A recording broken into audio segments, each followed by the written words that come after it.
I want to do a podcast about film. Okay, but remember, I've got a no underwear rule. You mean over underwear rule? You do you, Simon.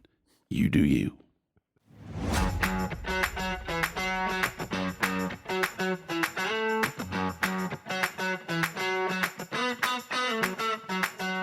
Hello and welcome to Movie the Needle, a podcast where a pair of amateurs haphazardly dissect a film that one of us likes and one, well, not so much.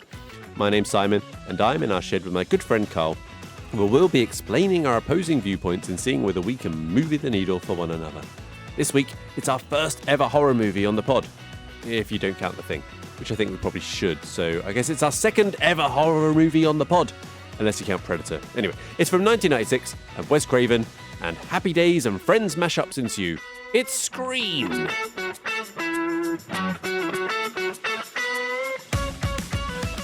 I have subscribed Pants, to... more pants. No, not pants. Bras. I'm going to say an unnamed beer company, actually. Oh, until they sponsor us. Yeah, because, like, you know, and I know we're way off that, but, like, it's not beyond the realms of possibility that might happen. Definitely is beyond the realms of possibility. It's beyond the realms of probability. It's not beyond the realms of possibility, right? So I'm going to say an unnamed beer company. Okay. Because they were like, oh, you can have, let's say, X free beers if you just cover postage. Try not to give away too many of their details in case anyone can identify. I thought, yes, I would like those beers, actually, please. Thank you. Sent me the wrong bloody box, haven't they? Oh, what do you get? Or what do you ask for? Well, there was supposed to be a load of Oktoberfest beers. And instead they've just sent me a load of, you know... IPA, hazy session shite. IPAs. My question is this, why doesn't anything ever just work? For you. No, it's not. For you. No. Mainly for you, though. It's nothing to do with me. I've followed the link and done what I'm supposed to do. And You keep saying it's nothing to do with you. what yet- could I have done differently? I'm beginning to... I don't know, but there is one common Look, part to all of this thing, and it is you. my contention is stuff doesn't work as it should, and I think a lot of people can identify with You that. just notice. Anybody would notice Maybe that I you sent you the wrong bloody beers. Maybe you just do more stuff, so the chances of the error happening are just so much higher because you do so much more of it. Endlessly frustrating. But entertaining, so, you know, Yeah. there is a plus point. I was watching this movie with Emma, and at the start, she just said, "Do I need to tell you that stuff is off the record now when I'm just saying comments to you?" Yes, probably. I was like, yeah, probably. So I'm getting the feeling she doesn't want all of her comments and thoughts. I mean, my word, after what I just said about her on the retro episode Last week. last week. Yeah.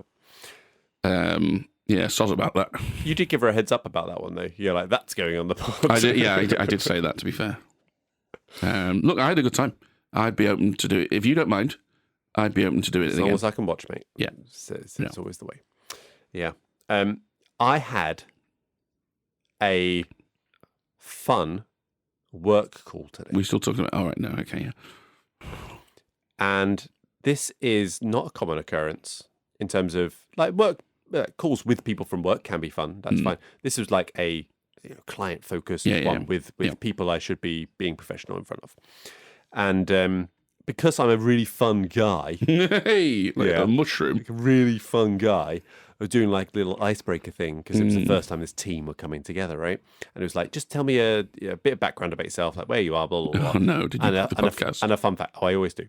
Fun fact. I don't give any details. I just say I do a podcast because that sounds a lot better and more interesting than you've listened to this podcast. Yeah. But the idea of doing a podcast is fine. But no, I said a fun fact. Someone moved from France to San Diego many years ago. And they said, my first job when I got to San Diego was I was working at Sea Life Centre. Right. And my job was shaving the orcas before they went to perform because many people know this, but they're really hairy. Actually. Well, they're mammals, yeah. And you need to get them really super smooth before they do it. And I was like, I mean, this doesn't, okay. But I was just like, I can't call bullshit on this guy because, you know, professional thing. And then at the end he goes, Yeah, I do like to have fun though. I just completely made up that. It's good. That last bit, I was just like, good, yeah. I'm going to use that. Yeah, I'm definitely going to use that in the future as a thing because it's plausible. Yeah, it's plausible enough, isn't it? Yeah. Where you just go, oh shit, well, they do look very smooth, actually, yeah. I mean, you would get drag in the water, wouldn't you? Swimmers shave their body, yeah. Exactly. Yeah. So I was just like, that is good. Yeah. That is good. I then did a little callback, which I was quite proud of. So someone else was talking about their interesting fact, which they like to go hiking in the mountains. Which is nothing next to shaving orchids, with a let's donkey. Be honest. Oh, and I was like, oh, you better keep the donkey away from him. He'll be shaving it. Hey, ooh, there we go. Nice. Which went down very well. Yeah. So cue lots of donkey references in future calls with that one. So Yeah. a rare bit of actual fun today. So there we go. You familiar with the Weeble Stuff song about donkeys? No, I'm not. No. They're evil. Check it out. You made reference to this in the last episode. Yes, You I probably did, cut that out, though. No, well, I might have done, actually. So this callback might be wasted, in which case this will be getting cut out as well. Cool. Anything else been going on with you, Carl? No, not since we last spoke. Yes. So it is that time of the day. Evening, Yeah. I think they call it. Where a thirst has gathered in my throat. Yeah. And it's a thirst that can only be quenched by one thing, Carl. And that is ale. So please do unveil the podcast ale. I will talk about this more in my opening statement, but I am going with a beer which sums up why I think a lot of people like this film. And it is a Budweiser. Oh, no. Indeed. I mean, oh, no. Keep that sentiment going, but there you go, a bottle of Bud. Oh, Christ. Thanks. Okay, so let's introduce today's film, which is, of course, Scream. But before we get there, a quick reminder of our ratings, our simple 5-point scale. You either really like it, you're ambivalent, you don't like it, or you really don't like it. So let's reveal our general impressions of where we appear on the scale. Carl, where are you on the scale? I don't like it. You don't like it. I like it. Now, Carl, as you know, and as I've spoken about multiple times, I'm not a big fan of horror. Generally, don't consider myself in that crowd, of which it is a very large crowd. Horror, particularly on social media, I find. It's not a very large crowd. It seems to be that, particularly a social media-driven thing, horror is everywhere. It's a vocal crowd. People, oh, okay, it's a loud crowd. That's a fair point. Yeah, fair point. But this movie actually means quite a lot to me. So I watched it a lot as a youngster, had the poster on my wall, liked it, and provided an initial education in horror movies, which I never felt the need to continue. Now, I love the referential nature of this, wearing the love of horror movies on its sleeve, while simultaneously serving up a humorous, well-constructed, entertaining treat with plenty of moments of tension, which even on rewatch, knowing the twists, I found incredibly entertaining. Carl, what don't you like? The Siamese cats out of Lady and the Tramp. Oh, good call. Good call. What a pair of cunts they are. Yeah. Have you watched that recently, or is that just a... No, I've hated them since I was a kid. Cool. Yeah. No, yeah. We are Siamese, if you please. What about the film? Yes, the film. Okay, right. I do it. Contrary to what I was just saying, I do accept that people like horror. It is a cohort to which I do not belong, very much like yourself. Yeah, people that like horror will like this film. Everyone else, I think the reason they like it, actually you've just touched on, is Americana. We are obsessed with America culturally, and I think this particular flavour of it, the partying high schoolers living in massive houses in idyllic neighbourhoods, I think will have hit a lot of people at just the right time, and it slots in with a lot of other films and stuff that and shows actually that genre side have similar vibes, right? So Clueless, I Know What You Did Last Summer, American Pie was just after this. Even in TV, Buffy the Vampire Slayer, high school vibe sort of thing. So classic moving the needle fodder here, by the way. My dad's catch-all phrase for exhibiting American culture isn't Americana. It's Yankee bullshit. Many times if he wants to dismiss whole swathes of American culture, don't watch that, it's Yankee bullshit. Don't disagree with them on this, to be honest. So this was something that didn't come across my radar the way you've just described. In fact, the whole sort of thing, we didn't have Sky, so I was not exposed to much American programming as a kid. I'd have been 11, like when this came out, right?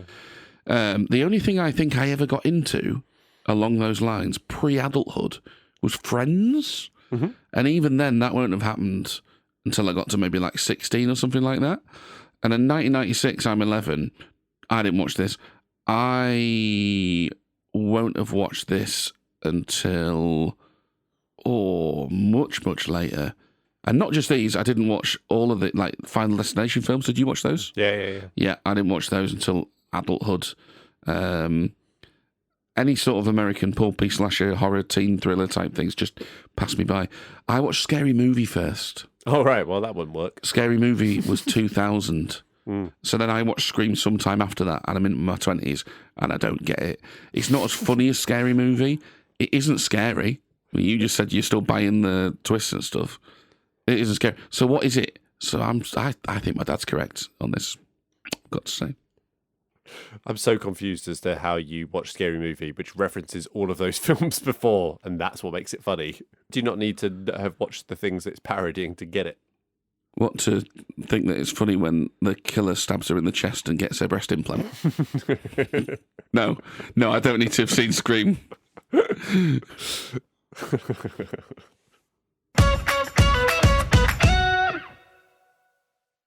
All right, let's kick things off with the plot.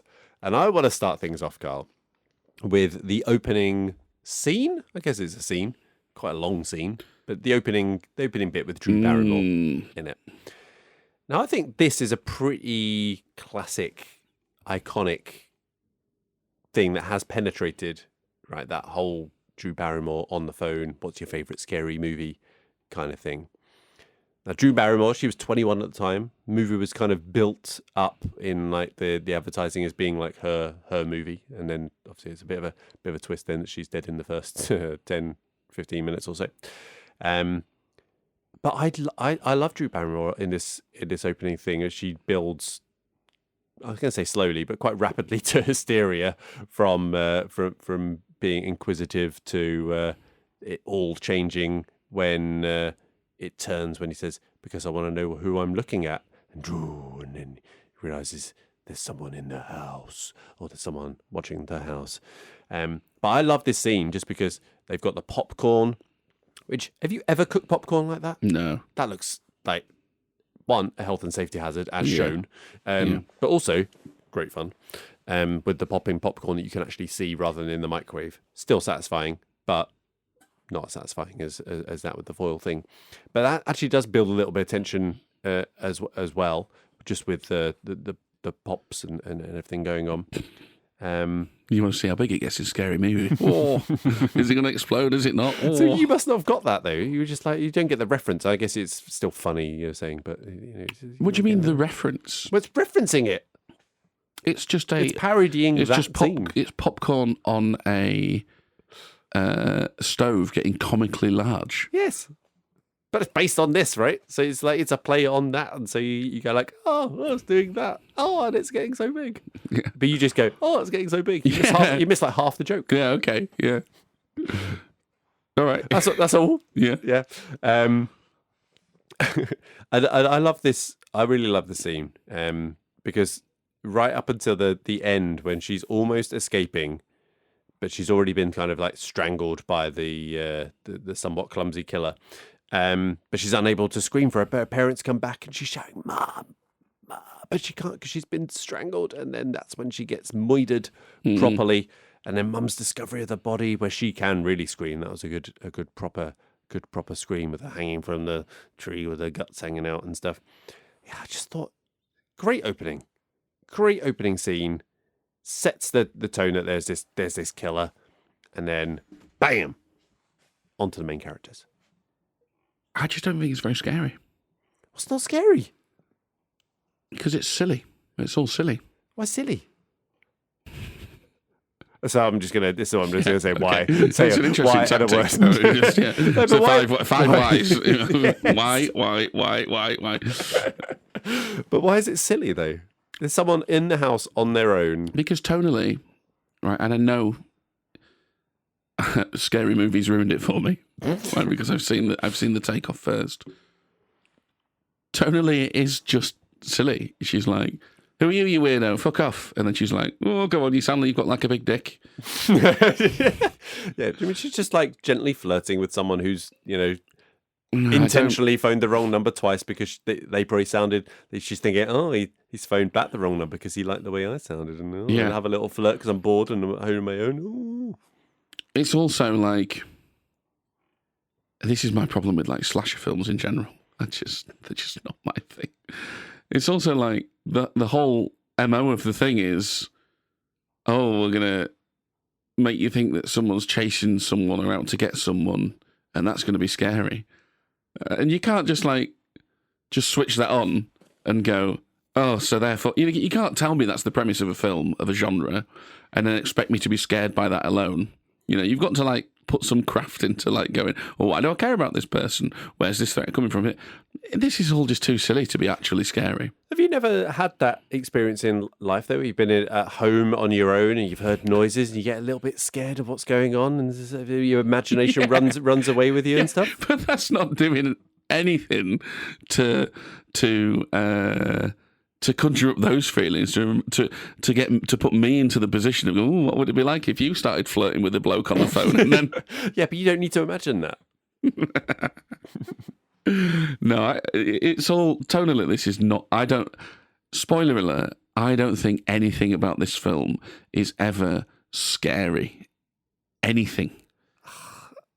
I mean, define scary though, right? Because when I've been thinking of like scary and horror thing, really what it is like there's a ratcheting up of tension. But right? Where's that coming from? This is my point.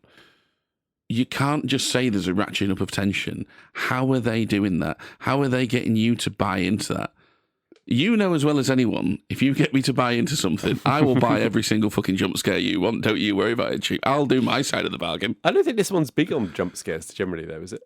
I certainly didn't jump anything. I can't think of any like massive. But jump like, scares, you can't just say, "Oh, it ratchets up." How is it actually doing that? And I think just tonally, this is.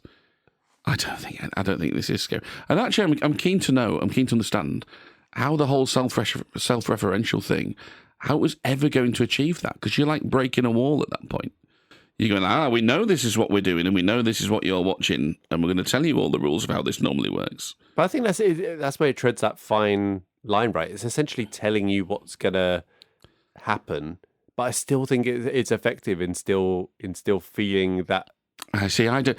I think the way, I love telling people how they enjoy films, regardless of what they actually say. I think the way this works is you're supposed to go, this is supposed to be a film for horror aficionados. And spelt with an A. They're supposed to enjoy this precisely because it's taking off the genre. And, oh, how silly is this? Because you've seen all these films, you know this works, and we're kind of taking that off. And you're just going to enjoy that because you love all of those films, and therefore you'll find this funny. I think this is supposed to be a fun romp through. I don't think that this is actually supposed to be scary. I don't think it works like that. My contention is Scary Movie's actually funny, and this, by comparison, isn't. And once you've seen that, and because neither of them are actually scary, because they're actually taking the genre off, I don't get it. I don't get why this works. Except from what I said about the Americana thing. I think there's a thing where people watch it. Like I said, I've got a soft spot for American Pie. You watch a film at the right time, and you go, this is funny, high schoolers getting drunk, yada, yada, yada, and this is fun. And if you like horror, there's that extra little element.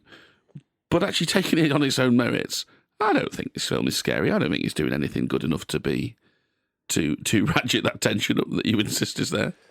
Yeah, I mean, I think you're right in a way in that because it is referential and self-referential to the horror genre, it's not going to be as I guess effective. But we're talking about this referential. I've not seen all these movies, right? I don't have the big history of horror movies. I have a vague understanding of the big hitters, Friday the 13th and Halloween and stuff, like general outlines of them. But I'm not like obsessed with those films, or I've watched them loads. See, when they're going through and they're doing all those rules, but I see it was like an education.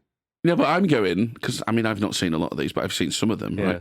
I'm going, that is how it works. That is how stupid those films are. But do you not think he scores points for doing that, for essentially highlighting the stupid parts and the predictable nature of it, and then still following Well, it? I sort of do appreciate that. So, because it's saying kind of wants to have its cake and eat it. It's semi-serious because it's kind of going. I want to exploit it for laughs, but also still drag you into the thing. Does. Now that's difficult. That's where somebody like Paul Verhoeven comes in, right?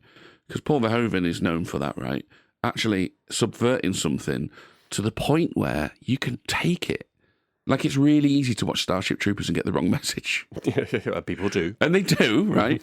And that's because he's made a film, it's batshit, really, when you look at it, but he's made a film that still you can watch earnestly and go, yeah, I'm rooting for the humans. Basic Instinct. His aim there is to subvert trashy erotic thrillers because he thinks that's a ridiculous genre.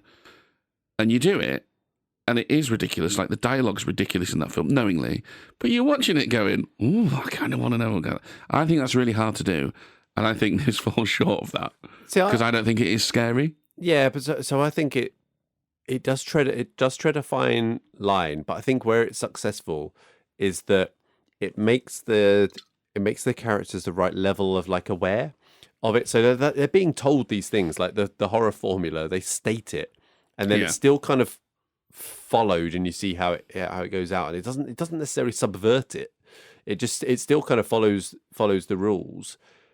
But I still think there are moments where I think it still does have that tension to it, like stating the movie rules, like, look, you can't have sex, there's no drinking, there's no drugs, and never say I'll be right back.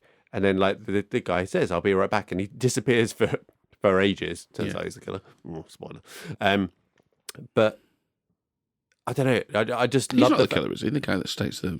I'll be right back. Isn't it Randy? The guy, Randy's not the one that says... disappears. With John rewatching, you see, like, that character disappear for, like, 20, 30 minutes of the thing. He's like, where did he go? That's weird. Maybe he's been killed. No one else has been killed off screen. That's a bit strange. But I think on first watch, you don't necessarily notice that. So, yeah, I think it treads a fine line between stating it. It makes the characters, like, stupid enough that they still follow through on the rules, on the formula of it. Yeah. Because that is the formula. It kind of works. That's why there is a formula for these horror movies, because it does kind of work for it. So I don't know. I found it quite the sort of meta nature of it.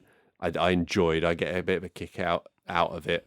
It brings a little bit of funny. It's not like an overtly, like, really laugh out loud film, but there's just an underlying humour to it. I mean, like I say, I can appreciate what it's going for there. My issue with it is it's and it can be one or the other. It doesn't need to be both.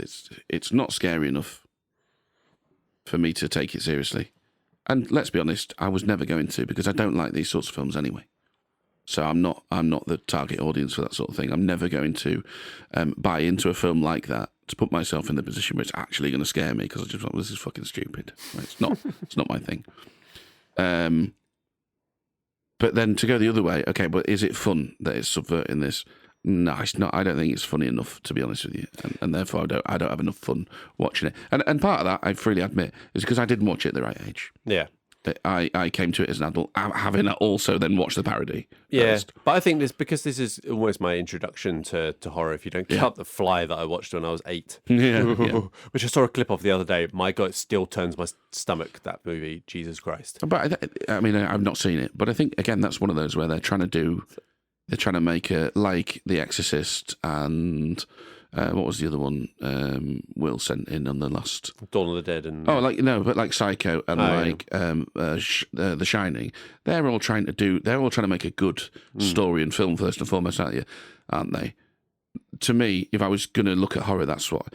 this is subverting the silly, trashy slasher films out there. It's subverting those formulaic things. So when I trash horror, you're talking about this. I'm talking about the horror. formulaic, silly stuff. I'm not talking about where they're trying to make a good film that comes into the horror genre. Do you know what I mean? Yeah, I get what you mean. Yeah, I think that's probably more accurate, right? What we're talking about here is slasher. Yeah, that's the genre. Yeah. There's a specific genre that we're talking about, the slasher genre. Yeah. So there's a couple of mechanisms that I really appreciate and I remembered from the first watch. And the first mechanism that they use is in the party, in that third act, which is like 40 minutes of that in that one Too house long. at the end. I love it. But the way they put the camera on and there's a 30-second delay, I absolutely love that little mechanism. And it's one that does create that tension because he's watching something which has already happened. And it comes back to bite him at the end. Out of nowhere. Wait, I'm not saying it's like particularly surprising, but it's just like you remember as a viewer, right? You're almost like one step. And I guess that's maybe something that is true of this film. You're almost a little bit one step ahead of all the characters as it is. So like with that you remember that it's 30 seconds ahead and he's going like, oh no. And then he opens the door, he's like, fucking 30-second delay, you've said it out loud. Yeah. But I've not seen loads of horror, but I remember that thinking like that is a clever little wrinkle, and I appreciate it. What do you think of the level of incompetence of the killers or killer? Quite clumsy. Yeah, I mean, I took that to be part of the joke, right? Because one of the things I do know about slashers is it's not like someone turns up and just murders everyone instantly. The point is they're always supposed to just get away or whatever. And I just took that to be part of the joke, is that instead of them just escaping through their own sort of competence, it's more because of the incompetence of the killers, which again is taken to extremes in Scary Movie. Yes. So isn't there a bit where like he bangs his knee or something like that? When What was a Family Guy moment? yeah, something like that. You know, so yeah. I mean, but again, I think it treads that line because there's moments where the Ghostface killer gets absolutely nailed by like the freezer door and stuff in almost like a slapstick way, and it's gaining quite a lot of punishment with it, but it's still just like a relentless force that keeps on. But it's not like this fully trained, ruthless killer, which, you know, obviously when it's revealed who they're things, it kind of makes sense, right?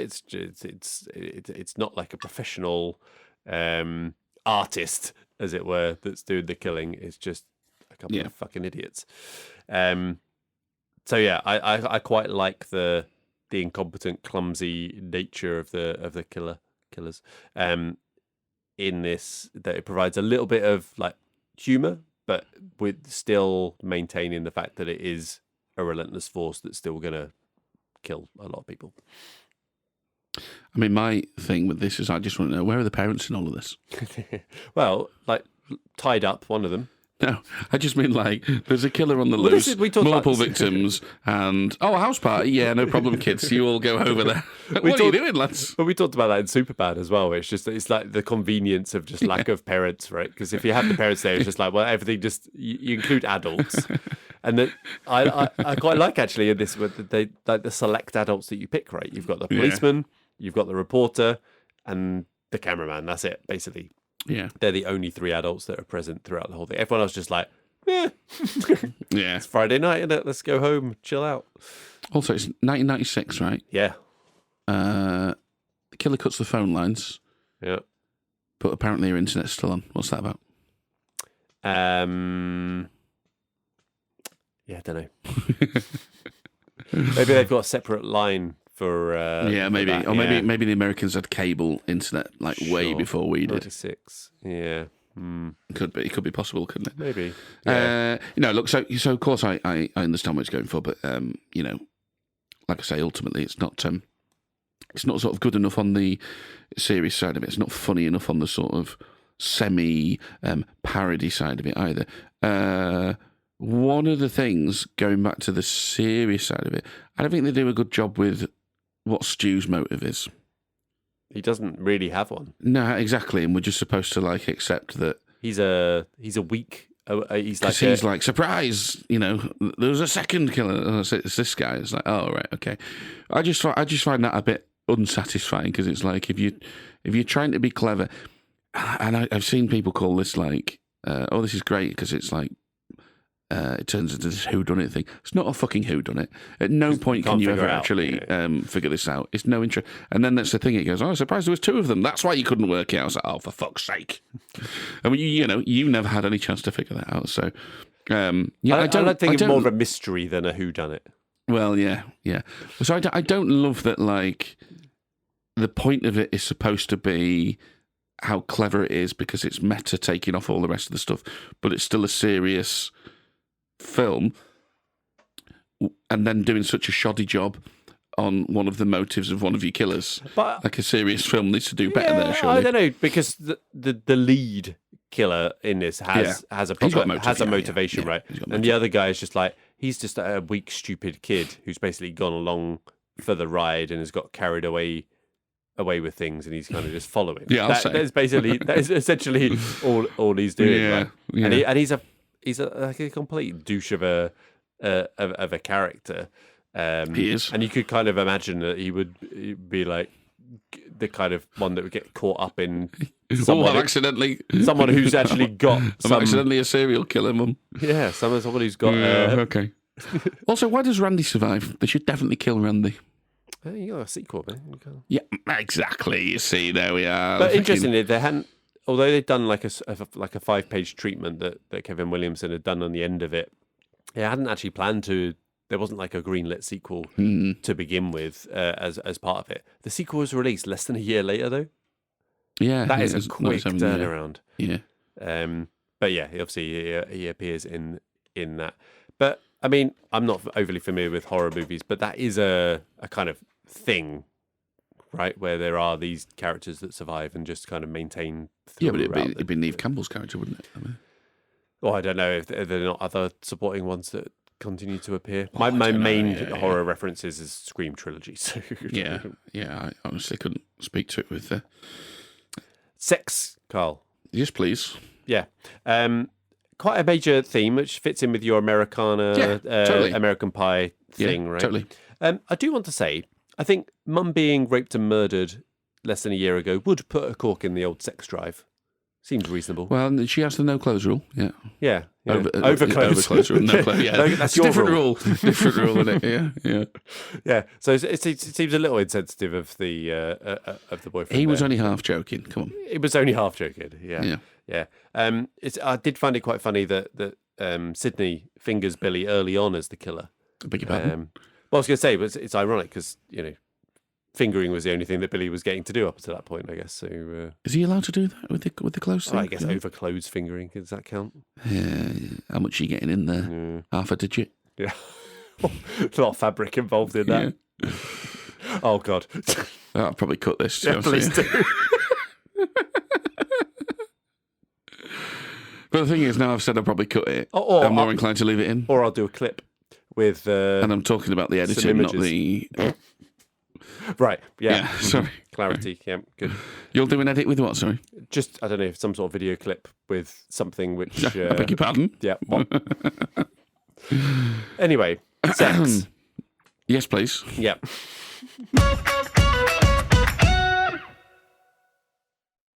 All right, production. So directed by Wes Craven. He has a history of that sort of trend-setting horror. He directed The Hills Have Eyes, Part 1 and 2, Swamp Thing, A Nightmare on Elm Street, Scream 1, 2, 3, 4, and Red Eye. Not horror, but with Cillian Murphy. Cillian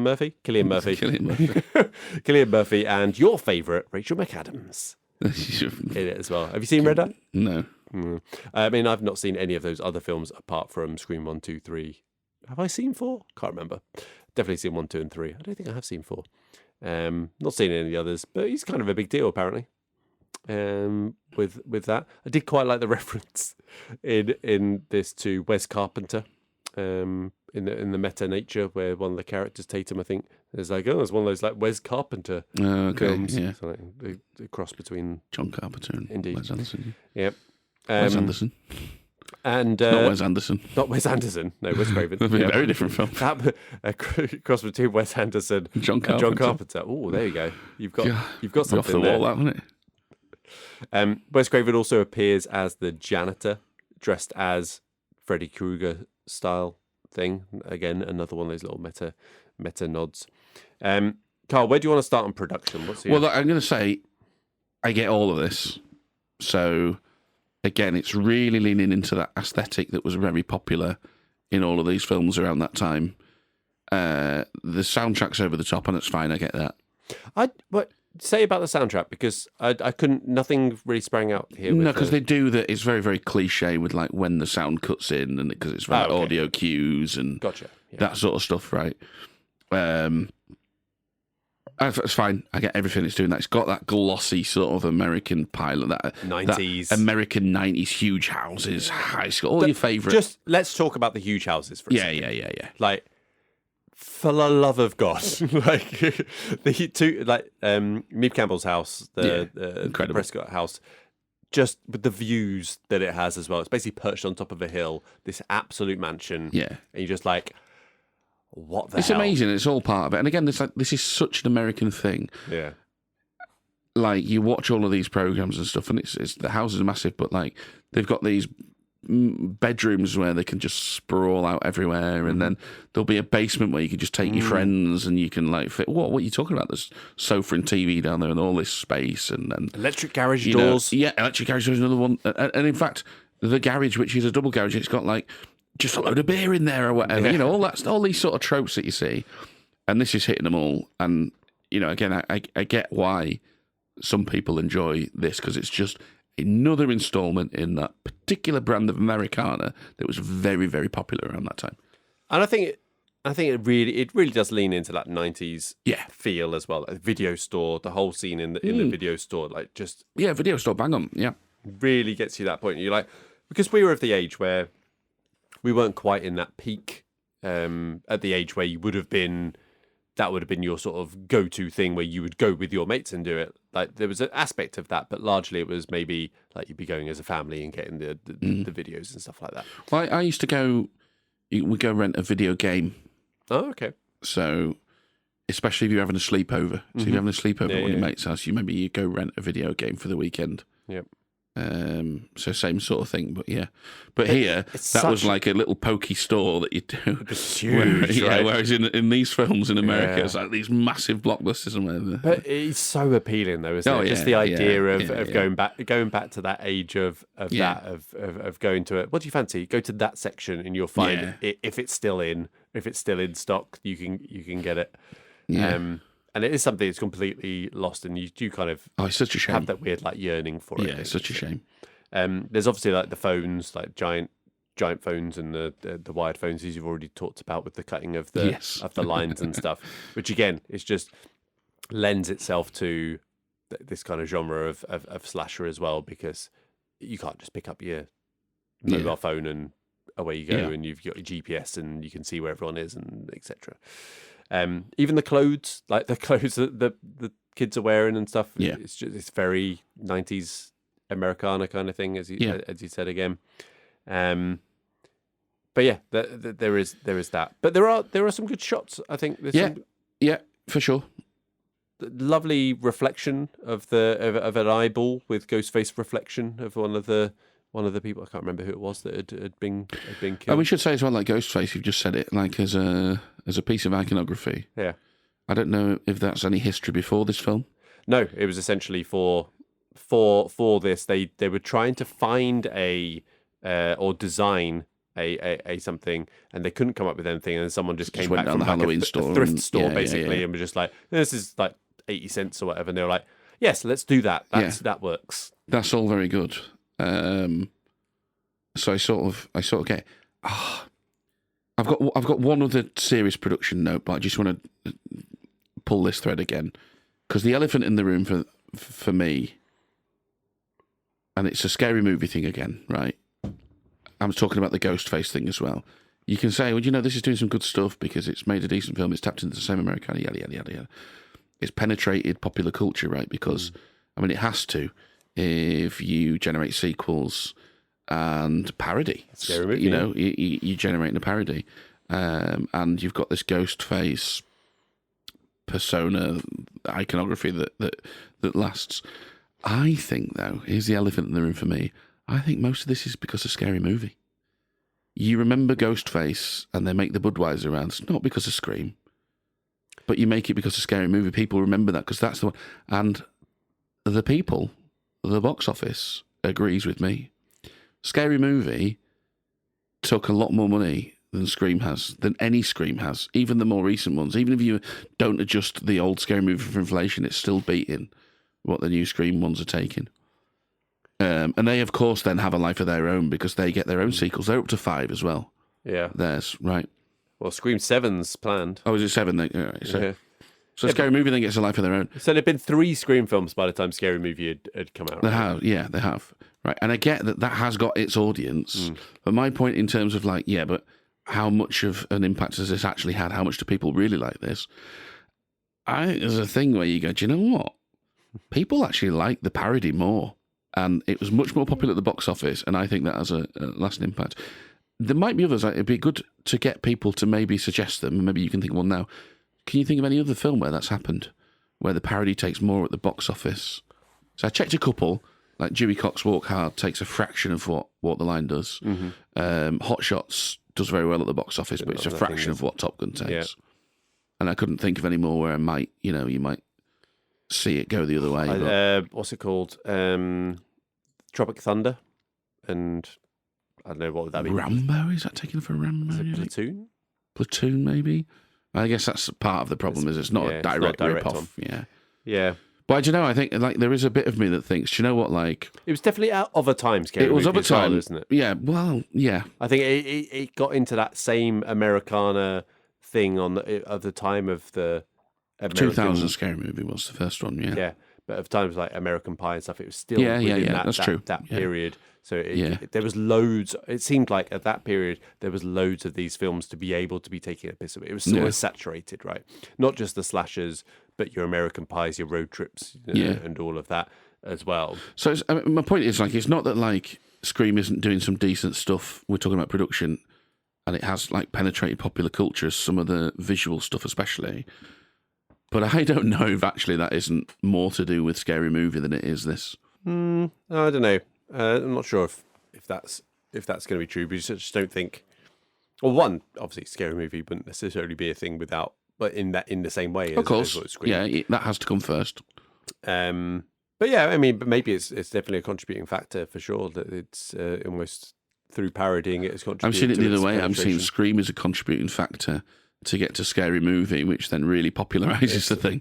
Or almost like a feedback loop. Yeah, well, maybe. Potentially. Anyway, no, I do have one serious production note, which is I think this is 20 minutes too long for what it is and for who it's aimed at. Because even if you're going, we're going after the horror fans and we're going to take horror off and they'll understand all these references, for me it's unless you really are trying to make a serious film that scares that same audience... Yeah.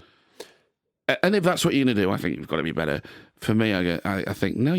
This should be light and fun. There should be a breeze.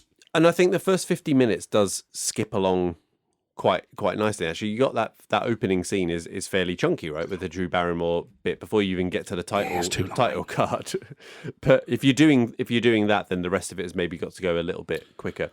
We said 4 minutes there. We'll have 4 minutes there. Yeah, the final act. 10 minutes out the final act. Yeah, the final act you could certainly cut it down. Interesting. That was like that one act shot over 21 days, just like the longest party. Yeah, known to man. But yeah, there's certain flabby bits of that you could probably cut down and take this from a 1 hour 50 to a 1.5 hour. Because we all know that this is the finale at this stage. I know they've got the reveal of there's 2 of us, right? But then even then, it does the 2 of us. It still goes on for so long. Yeah, it's just that's a fair point. Stab the fucker. Yeah, you've played your card, right? You've played your twist. But you do need the table turning part of it, don't you? There's the reveal, and then the tables have turned, and then there's the final finale. Yeah. Part of it. I do want to go back. You're talking about the Ghostface killer costume. So originally they'd had that in, like, they were thinking of having that in white. Then they realised it was a bit too like the KKK. Which I found pretty funny. Different movie. That's Scary Movie 3, I think. Yeah. You right? They have a KKK joke in. Like I've seen them, but like I don't know if I've seen all of. I definitely haven't seen all of them, but I don't know if I've seen even like the first. So obviously now, having seen Scream, I can say that Scary Movie 1 is a pretty faithful, right down to dialogue, rip-off of Scream, and it works very well as a parody. It's not amazing, it's fine. Scary Movie 3, I think there's some genuinely good jokes in, because the Zuckers come in on that. Oh, really? Yeah. So that one I think is worth it. And then like Denise Richards and Charlie Sheen's in that. Yeah. I remember that being quite funny. And I think I've seen 4, I haven't seen 5. I think it might tail off after that. So, I mean, I recommend you watch 1 because it's ripping Scream off, and 3 because of the Zuckers. But, yeah. Couple of the sort of set pieces. So the garage door kill, I think genuinely is very good. Just how that is it is done. She's escaping, then she's not escaping, and then the later finding the body as well, which is pretty. It's a pretty gruesome moment. One other thing I want to point out: the peanut smuggling. Peanut smuggling. Yeah. Go on. So Tatum, played by Rose McGowan, and stuff. Similar to like Rachel on Friends, where you look back and you're just like, the size of the nipples that they are displaying through the shirt. It's ridiculous. I was thinking a very different type of peanut smuggling. It must have always been intentional. Like, I've never played that game where you try to see how many get in your foreskin. No, me neither. No. Oh my God. I've never even heard of that. Is that a thing? No, I haven't either. No, it's not a thing, I don't think. So what's your record? But it was like, when it's so noticeable, and obviously not because you didn't notice, but I didn't just right there, you're just like, can you not, like, I don't know, turn the heating on, for God's sake. Yeah, just. But you notice it I don't know if you noticed it in Friends either with Rachel. I don't. I mean, I think you've mentioned it to me before, but it's right there. I mean, it's like they're like in your face. Anyway, dialogue. Screenplay. So screenplay by Kevin Williamson, who did the writing for this one. He's done all the subsequent ones as well. Now, I think there are some. You know how I like my quotes. You know how I like them to be vulgar. I like them to be stuff I can use in everyday life. So when Billy says to you, "It's called tact, you fuck rag," I can use this. Yeah, I can use this. I like it.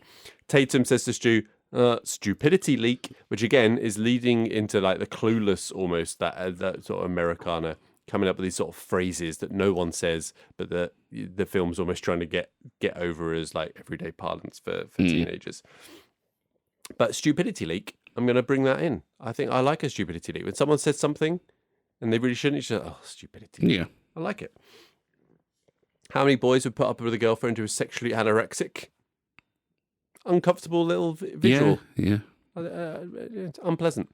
And some of my favourites, though, in the final scene where Stu's been stabbed, and she throws like a phone at him. You go, hit me with a phone, bitch. Yeah. And this is where Matthew Lillard, who is an irritating arsehole. Oh yeah. In everyday life and films, from what I understand. Yeah. But in particular, this is where he comes into his own when he's essentially dying. And that whinginess comes to its max and he starts basically crying for mama. So I do like that. And he has been stabbed by this point, to be fair. He's been stabbed quite deep. I think multiple times, in fact. Yeah. All as a cover-up. But I like Sidney Prescott's final line. He said, "This is the time in the movie where the killer usually comes back for one last thing." So, not in my movie. It's a good final one-liner. Yeah, no, fine. Yeah, all good. Get that. Budget-wise, Carl, 14 million. 173 million box office. Solid. 273 for Scary Movie. Off what budget? Oh, good question. That would be interesting, actually. Yes, did it actually have a bigger budget than Scream? Yeah, probably not. Well, it was 4 years later. Let's see. 19 million was the thing, so ballpark. So it did. And did you know, Carl, the beer they're all drinking at the party, American Amber Ale? Yeah. Red Tail. Yeah. Brewed by Mendocino Brewing Company. Bit of product placement, wasn't it? They paid for that. Yeah, it made me want to find out what the beer was. It did, yeah. Ever had it? No.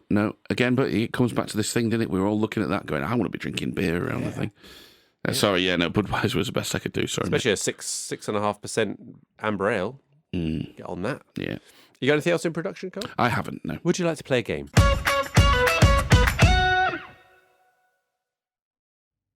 All right, Carl. So the game this week is ID the Scream and Shout.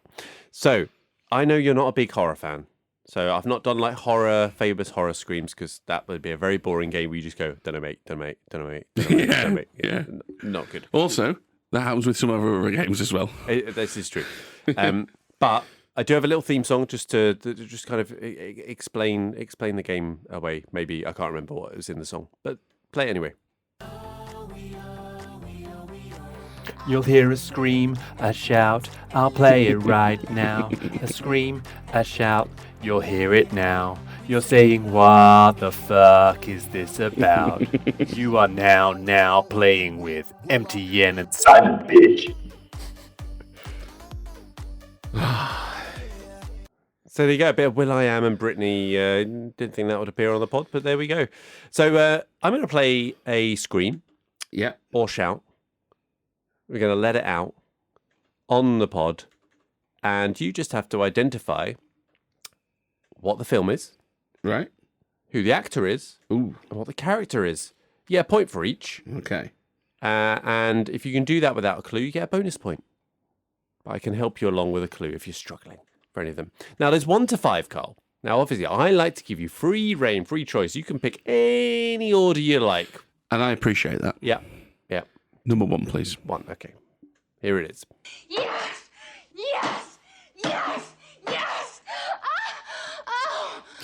Now, 2 thoughts on this. 1, I haven't seen this film, but I think I know it's. Okay, I know it's from. 2, if you haven't got the Ace Ventura and I have exorcised the demons in here, I'm going to be really disappointed. And looking at your face, I'm going to be really disappointed. Do you know the answer to this one? It's Meg Ryan, Sleepless in Seattle.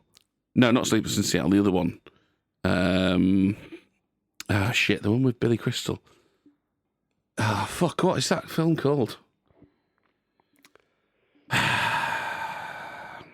The one where they go to bloody Katz's Deli. Yeah.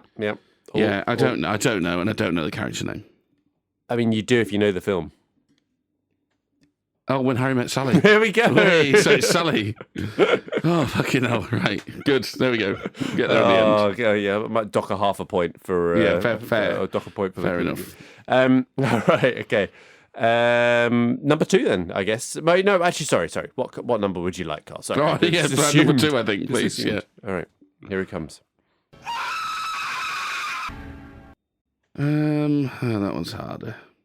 I don't know. Right, here's a clue for you then. Christmas.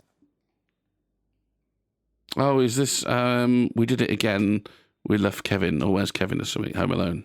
Not that we did it again, let's just go with the first one, Home Alone. Home Alone, yeah. It's the mum, I can't remember what her name is. So it's not the mum, no. It's Marv. Oh, Marv. Yeah, Daniel Stern. Okay, when he gets the tarantula put on his face. Yeah, okay, all right, fair enough. It's Daniel Stern, by the way. Well done, yeah, okay. Okay, where do you want to go next, Carl? Oh, I'll go 3, thanks. All right, play it.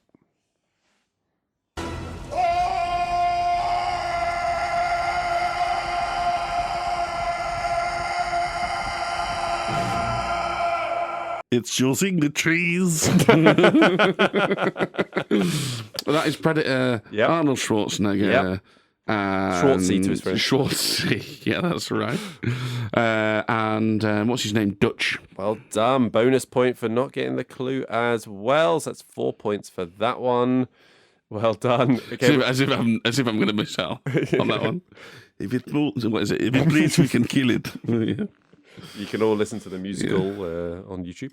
Okay, you got 4 or 5 left, Carl. Which one do you want to go for? I'll go 4. Yeah. By the way, can I just say, right? Just that one clip now. Oh my God, do I want to watch Predator? Fucking unbelievable film. Yeah, well, it's a check back in our feed if you want to see what we thought of that one. What a movie. Okay, play number 4. God, it's hot in here.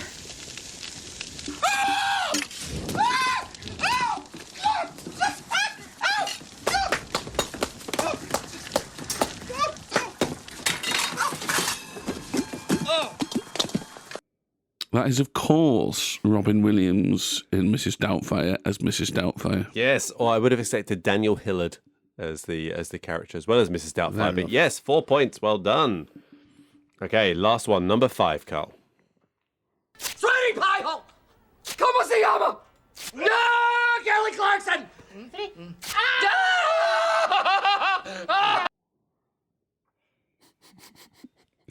That is Steve Carell in The 40-Year-Old Virgin. Yep. I can't remember the character's name. Oh, I'm not giving you a clue for the character name, but it's Andy. Okay. So 2 points for that one. Very good, Carl. So you got 3 points plus 1 point plus 4 points plus 4 points. That's 12 points plus 2 points is 14 points, which puts you in a category of what a screamer. Yeah, happy with that. Yeah. You missed out on Scream Queen. Just about, but you were ahead of Ice Cream and First to Die. Yeah, happy with that. So yeah, very good. Well done. You know game. your screams and shouts. Good game. All right, let's move on to the cast, and we'll start off with the leads. I mean, obviously Neve Campbell. I think it's Neve, isn't it? I've heard Neve as well. Oh, fair enough. Yeah, but anyway, Sidney Prescott, 23 at the time. I love it when we have like people in their early mid-20s playing teenagers. Oh, I mean, some of these are Standard. like 26 and they're trying to play 17-year-olds and stuff. Who's that? Is Matthew Lillard must be Lillard's older. up there, and Skeet I Ulrich. think it's Skeet Ulrich. Yeah, Billy Loomis. I think he's like 26 as well. I mean, I was saying like, how many of these are is my headline? I think it's fair to say that only Schreiber, who's hardly in this, He's not in it. he's like literally a face in the back He's of on a TV. Yeah, but he's credited, which is weird. Yeah. Well, he appears in this. He's a major part of the sequel. Yeah, but he's credited in this one. Yeah. It's only Schreiber and Barrymore, who was already famous, that actually has a big movie career after this. The rest of them, this feels like a career highlight. I think. Obviously, you've got Courtney Cox, who is famous. But I guess she doesn't have a big movie career. Oh no! I mean, I wrote originally for Courtney Cox. Oh, this has got to be her biggest movie role. I was just like, look back, it's basically her only movie role post Friends, kind of during after she was famous for Friends, really. Is Ace Ventura? It's 94, isn't it? Yeah, so is that pre-Friends? Is it? Well, Friends was 94, I think, when it started. So right about the time. But Scream series is basically her film career post. When Friends was Ace Ventura She's done plenty of TV, obviously, but not as much as at the box office, to be fair. No. So this will have been her biggest movie role. But I mean, I suppose Matthew Lillard. I suppose it was. I mean, he does Scooby-Doo, but that sort of killed him. To my mind, with his face like a constipated gargoyle, he was always doomed. Like, I just don't think he's likable at all. I just don't. Almost of a time as well. I think like it's a very small area of acting and characters that he'd be able to be. Being Shaggy as in in Scooby-Doo is almost like, fair enough. That's your peak, mate. Yeah. But I just thought it was notable, like how, because this does, whether by proxy or not, have a cultural impact. I thought it was notable how few of these actually go on to do anything at all. Yeah. I mean, it's weird because like Skeet Ulrich as Billy, he was basically hired because he looks like Johnny Depp. Yeah. And they wanted to call back to Nightmare on Elm Street. Right. That was basically it. And he's done other things, but nothing major that I could see, or nothing certainly nothing major that was on my radar.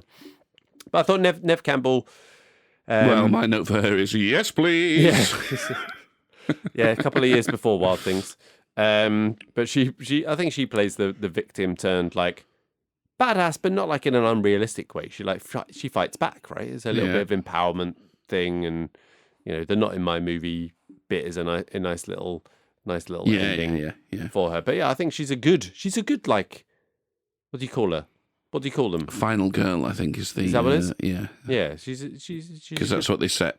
What's her name to be? Wasn't it Barrymore? Everybody thought she was going to be the final girl, and then the twist was that no, she's the one that dies at the start. Yeah. So I thought she was good. Courtney Cox as Gail Weathers. Fine. Yeah. Yeah, I mean, I think well suited. Yeah.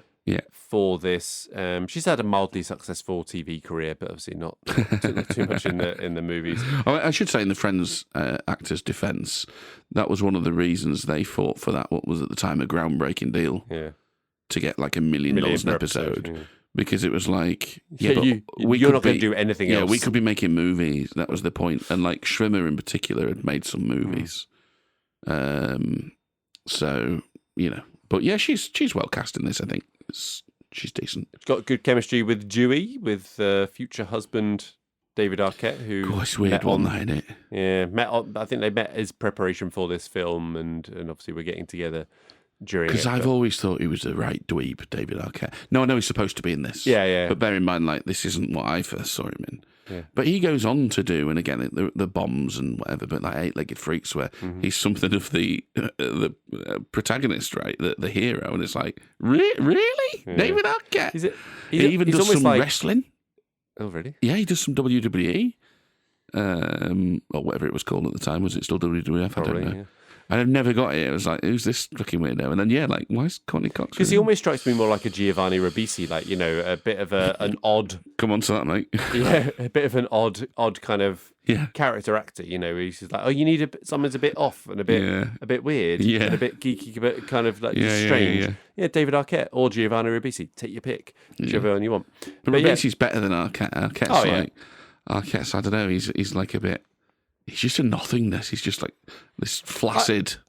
I do quite like him in this, though, because he plays like the hapless, likable man-child with the heart of gold. Yeah. That's kind of what he's made for, right? Yeah.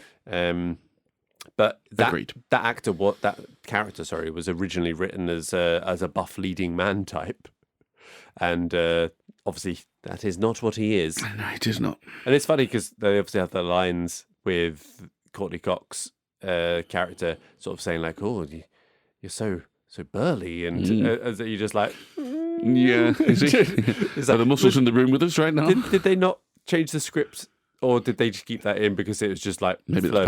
That's part of the joke, But and then we talked about Skeet Ulrich, who's I mean, it's honestly, my notes for the rest of them are very, very similar. It's all meh. Mm-hmm. Yeah, I mean, Matthew Lillard, we said, right on the cusp throughout of being unbearable. I think he reels it in just enough, but then is acting in the final end when he becomes the whingy baby. I do have a problem with how old a lot of these look. Yeah, I mean... Which is a bit of a trope as well. I was going to say, it's a common thing, right, where you've got people playing teenagers that are 27 and stuff. But yeah, some of these in particular do look... I think that's something that's got better with modern movies, I'll say. Is they are better at casting people, 90. even if they're not, but they look age appropriate. Or you know what I mean? Yeah, I mean even Spider-Man being played as a teenager by Tom Holland. He's not close to a teenager, but he is actually he can surpass for it now. Yeah, he's a very young looking guy. Yeah, he is. Yeah, even in his late 20s, whatever he is now. So. Yeah, agreed. Supporting actor, so Rose McGowan as Tatum. She did her thing that she needed to do. Shrug, fine. She did disagree. She was meant to be dressed as like a tomboy thing. She disagreed with that. Went and bought her own wardrobe and wore that on set. Did she? Yeah. Right. Okay. I love stories like this. Where I just like no. I what's the Roger Moore line that you say? Yeah. No, I don't think I will be doing that. This is exactly that. She's like, oh, okay, fine, yeah. Jamie Kennedy as Randy. Nah. So playing the annoying arsehole very convincingly. But I think his character is super important to the whole tone of the film, right? You need that character who is explaining the rules, who is explaining it for this whole concept to kind of work. The only other thing that I knew him from was the Jamie Kennedy Experiment thing, where he's like a hidden camera show. Again, I think that was of the late 90s, early 2000s thing. He's apparently a comedian. Oh, okay. He was apparently in Romeo plus Juliet. Oh, really? I don't remember that. He does appear in the sequel. But yeah, he's all right. But yeah. And then Drew Barrymore is Casey. Never got her. Never got her? Nope. What do you mean? You've never understood her? Never thought she was particularly good. Never thought that she was particularly hot, which was all things she was pushed at various points. Never really got her. So she's kind of, I don't know, the bit that I find her most, generally in her career, where I find her most successful is where she's kind of delightful and cute and nice. She's not being sexy, or she's not being, I don't know, whatever else. So like Charlie's Angels, don't think that really necessarily works, but things like The Wedding Singer or Never Been Kissed and fair bit of stuff like that. And you're right, she goes into the sort of the innocent sort of dumb girl a bit later. But she was pushed as a lot of the other stuff before that. Yeah, I don't know, not for me. No, E.T.? I'm not hot on E.T. She was a child actor in that, though, wasn't she? Yes, that was my joke. Oh, that's your joke. Okay, right. Paedophilia is funny, is it? Okay. Gotcha. Just so I know where we stand. Is there anyone else you wanted to call out? No. What about Henry Winkler? He's not credited, is he? Which is weird. Uncredited. Yeah, so they didn't credit him because they didn't want to take the focus off of the younger actors, which I just found that a bit odd, though. Yeah. I still credit is that a dig at Happy Days? Yeah, I don't know. There's some nice Happy Days touches, though. Did you spot any of them? No, I never really watched Happy Days. So, well, just when he opens his like wardrobe doors when he's doing a thing, there's like the leather jackets in there, and then when he gets scared and afterwards he smooths his hair back, just like the Fonz does. But yeah, like I thought his performance as that principal character was a lot of. Why does he touch the children? Sorry. Why does he touch the children? What do you mean? So he goes up and he like strokes one of their heads or something. I didn't notice that. Yeah. It's like it might be his introductory scene where it's like sort of, are you all right or whatever? He goes up and strokes the head, and it's like really like I don't know. Weird. Yeah. I have no answers for you. Paedophilia isn't fun. You've changed your tune. And then we talked about Liv Schreiber. You know, such a tiny part. Yeah. That literally in one shot. Yeah. And that's it. He must have signed up saying, if there's a sequel, you'll be in it. Maybe. Maybe he had some scenes cut. Maybe. What had he done before then? He's been in stuff before then. That wasn't like his first appearance, was it? I don't know. I'm not very au fait with him, to be honest. Recasting, Carl. You got anything you want to share with the recasting? Yeah, I've done some. And I want you to bear in mind that it doesn't matter if they'd be any good or not, because no one is a particularly good actor in this film. So I've gone with a cast of stars that are at least the right age. Oh, okay. So for Sidney Prescott, now you could have gone Sarah Michelle Gellar. I know she's in the sequel, but Sarah Michelle Gellar was the right age for this. Mm-hmm. That would have worked quite well. Claire Danes, 17 at the time. Yeah, right age. Or Katie Holmes. I quite like Katie Holmes. Katie Holmes is a good shout. Yeah. Yeah, so would she be doing Dawson's Creek at this time? Well, Dawson's Creek started that year, did it? Or was it 94 it started? Yeah, but she was the right age. She's the right age, yeah, Katie Holmes. Would she be able to give the sort of hard-assy thing I think enough, yeah. I think enough. Yeah, I thought Denise Richards, but she was more of a similar age to Neve Campbell, to be fair. So actually maybe a year or two older. But otherwise... Got the Wild Things link. Yeah. God, I used to like Denise Richards. I thought you were going to say Wild Things. Oh, yeah, Wild Things, of course. I mean, they're interchangeable statements, those, aren't they? What about anyone else? Courtney Cox, Gail Weathers, Sandra Bullock. Is that right? Right? Yeah. Sandra Bullock could do that. For Terry Hatcher. Yeah, not bad. Don't mind that. Because that would have been about the same time as Lois and Clark, right? Yeah. David Arquette, Dewey Riley, Brendan Fraser. It's basically, what was that thing he did? Due South. Yeah. Yeah, doing that. Brendan Fraser written all over that. Yeah. I went for Ethan Hawke as Dewey. Isn't he? How old is he at that point? It'd be young. It'd be mid-20s, I guess. Okay. Yeah, fine. Don't mind it. Yeah. Any of the other younger characters? Skeet Ulrich, Billy Loomis. Yep. The boyfriend. Yeah. You could have DiCaprio. Yeah, that's what I thought DiCaprio was an option. I was very happy with DiCaprio. Yeah. Until I remembered that Josh Hartnett exists. Josh Hartnett. Who, again, is the right age. Yeah. I went for Jared Leto. He's a bit weird looking, though, isn't he, Jared Leto? I mean, Skeet Ulrich's a little weird looking. In that, he's got the weird, like, staring thing. Like, Johnny Depp is, they're both like, they're attractive people, but there's something a little bit odd about them. Anyone else? Matthew Lillard, Stu. Yeah, I couldn't come up with anyone for that Well, one. you need weird, don't you? So you got Ribisi. Well, yeah. Right age. Or, I like this one, Seth Green. See Seth Green's basically is the same person, right? Yeah. Yeah, the best friend, Rose McGowan, Tatum Riley, Alicia Silverstone. Why not? I went for Brittany Murphy. Yeah, fine. Similar sort of Works thing. as well, right age. Yeah. All right. Okay, so girl. Any changes? Oh, I said it wrong. That's upsetting. Any changes? Yeah, I've got 2, yeah. All right. I've got 1, so hit me with your first one. It is too long. It's a fair cop. It is too long, I think, for what it is cut. I mean, I'd cut 20 minutes out, but there you go. Too long. So my one is that the very last shots of the movie are a real, like, damp squib thing, right? It's all finished, and then they have this weird ending part where they're like filming Gail recording a story, and then there's like weird, what would be like a drone shot now, but I'm guessing it was like a crane shot. It just kind of like zooms out, and then it's just like, all right. Yeah, Partridge shrug. All right. Yeah. It's finished, is it? Okay, cool. Doesn't even end on our main character. It just ends. I was like, okay. So I feel like they could just do something better. I've put some better and age-appropriate actors would be good. I think the focus on that is maybe on better, but that comes into my... Are any of them bad enough that it's a problem? I don't think... No, that's fair. That's a fair question.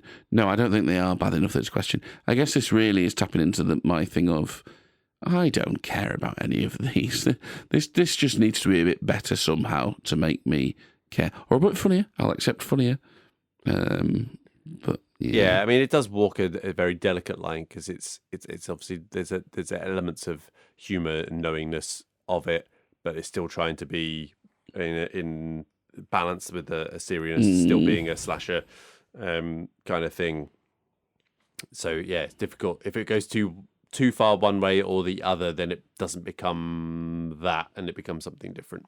Yeah. So yeah, it's a challenging one. I can see where you're coming from. You can say like, well, go the whole hog and be Scary Movie light almost. It's a parody, but not stupid parody.